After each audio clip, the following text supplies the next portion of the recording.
You mentioned anxiety before.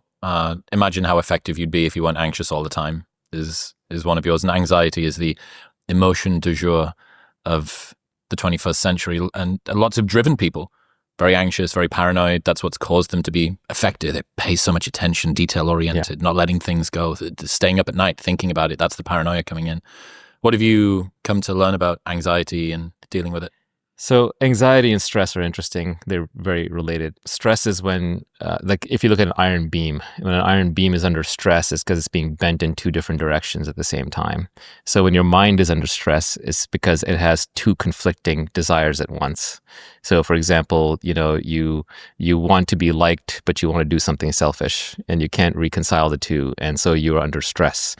You want to do something for somebody else, you want to do something for yourself, right? These are you don't want to go to work, but you want to make money, so you're under stress, right? So you have two conflicting desires. And I think one of the ways to get through stress is to acknowledge that, oh, I actually have two conflicting desires. And either I need to resolve it, I need to pick one and then be okay losing the other, or I will decide later. But at least just being aware of why you're stressed can help alleviate a lot of stress. And then anxiety, I think, is sort of this pervasive, unidentifiable stress where you're just kind of stressed out all the time and you're not even sure why. And you can't even identify the underlying problem. And I think the reason for that is because you have so many unresolved problems, unresolved stress points that have piled up in your life that you can no longer identify what the problems are. And there's this mountain of garbage in your mind, and it's a little bit of it poking out the top like an iceberg. And that's anxiety. But underneath, there's a lot of unresolved things. And so you just need to kind of go through very carefully every time you're anxious. Like, okay, why am I anxious this time? I don't know why. Oh, well, let me sit here and just think about it. Let me write down what the possible causes could be. Let me meditate on it. Let me journal. Let me talk to a therapist. Let me talk to my friends. Let me just kind of see, like, when does that stress go away? If you can kind of identify and unravel and resolve these issues, then I think that helps get rid of anxiety. A lot of the anxiety is piled up because we move through life too quickly, not observing our own reactions to things. We don't resolve them. So this goes counter to what I was saying earlier about not reflecting too much on things. But you reflect on the problems to observe them and solve them. You don't reflect on them to feel better about yourself. To indulge them. Well, if you're doing it to just feel better about yourself, that could be strengthening your personality and your ego, and could be creating a more fragile personality. One big anxiety resolver for me is just ruminating on death. I think that's a good one. You're going to die. It's all going to zero. You cannot take anything with you. And I know this is trite, and I know we don't spend enough time thinking about the big questions. We kind of give up on them when we're very, very young. A little child might ask the big questions like, why are we here? What's the meaning of life? What is this all about? Is there Santa Claus? Is there God? But then as adults, we're taught not to think about these things, or we've given up on them. But I think the big questions are the big questions for good reasons.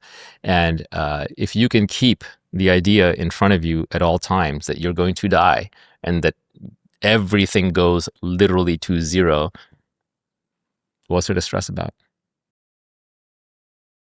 Yeah, for better or worse, life is very short. How should people deal with its briefness? Enjoy it. Make the best of it.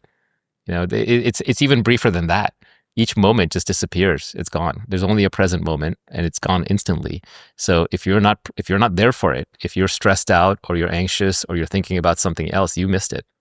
So any moment when you're not in that moment, you are dead to that moment.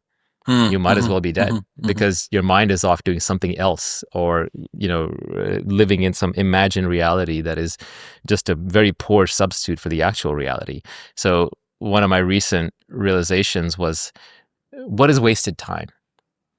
What is a waste of time? So I don't like to waste time, but what is wasted time? And everything is wasted time in a sense because nothing matters in the ultimate. But in each moment, the thing matters. In each moment, it's the only thing that matters, actually. What's happening in front of you literally has all the meaning in the world. And so what matters is just being present for the thing. So if you're doing something that you want to do and you're fully there for it, then it's not wasted time. If you don't want to do it and your mind is running away from it, and you're reacting against it, and you're wishing you were somewhere else, and you're thinking about some other thing, or you're anticipating some future thing, or regretting some past thing, or being fearful of something, then that's wasted time. That's time that's being wasted when you're not actually present for the reality in front of you. So my definition of wasted time, yes, I do want some material things in life, and there are things that have more value than others within this life, but this life is very short and bounded. So the true wasted time is a time that you're not present for, when you're not there for it, when you're not doing the thing you want to do to the best of your capabilities such that you're immersed in it. If you're not immersed in this moment, then you're wasting your time. People get worried about dying and no longer being here, but they don't realize that so much of their life is spent not being here in any case. That's right. And I think people crave being here for it. And when you're here for it, you're actually not thinking about yourself. You are more immersed in the thing, the moment, the task at hand. We don't want peace of mind. We want peace from mind. That's right. Yeah, you don't the mind is what can eat you alive if you let it. And there's more to you than the mind. How so?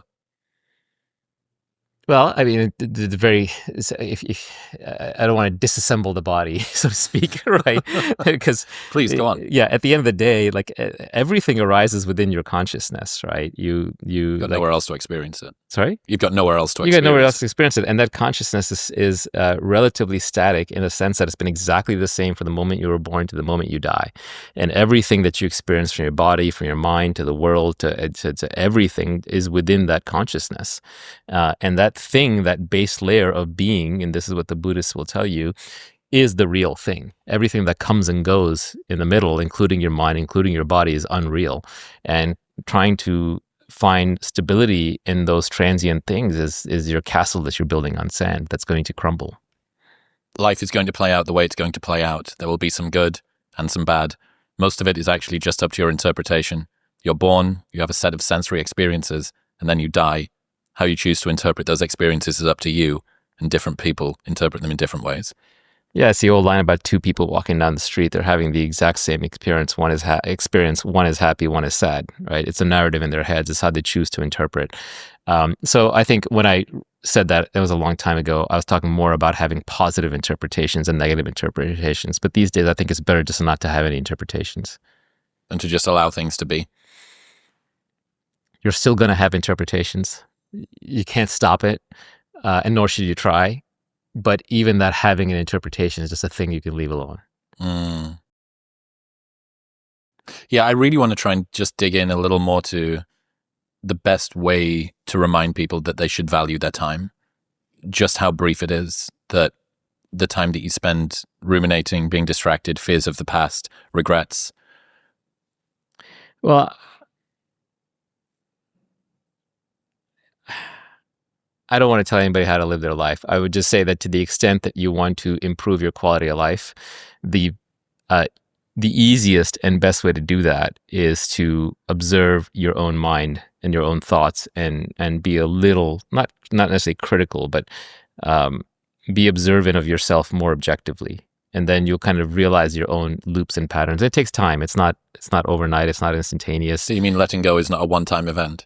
Yeah, and there's letting go is not necessarily even the right answer. Like, yes, if you're trying to be an enlightened being and you want to live like a god and everything's gonna be perfect and be a Buddha, sure, you can let go. But I think in practice, it's actually quite hard to do. I think I would say that it's you're going to find a lot of fulfillment out of life by just doing what you want to do and genuinely exploring what it is that you want, rather than doing what other people expect you to do or society expects you to do, or what you might just think it should be done by default. I think most older successful people will tell you that their life was best when they lived it unapologetically on their own terms. Be selfish. Holistic selfishness. There we go. Yeah, exactly. We can clip that little. I'm telling you, about being selfish. Yeah. And That's then it. Just keep running it back. Bad guy. Great. I had this insight, or a question, I guess. How much do you think that we should trust the voice in our heads? Because half of wisdom suggests to rely on your sort of bottom-up intuition, and then half of it has to be sort of top-down, rational as possible. How do you navigate the tension between head and gut in this way? I think the gut is what decides. The head is kind of what rationalizes it afterwards. The gut is the ultimate decision maker. If it doesn't, and what is the gut? The gut is refined judgment. It's taste. An aggregator. Aggregated. And it could be aggregated through evolution. and it's in your genes and your DNA, or it could be aggregated through your experiences and what you've thought through. The mind is good at solving new problems and new problems in the external world that have defined edges, beginnings and ends and objectives. What the mind is actually really bad at is making hard decisions. So when you have a hard decision to make, I find it's better to, yes, you ruminate on it, you think through all the pros and cons, but then you sleep on it. You wait a couple of days. You wait until the gut answer appears with conviction and it feels right. And when you're younger, it takes longer because you just don't have as much experience.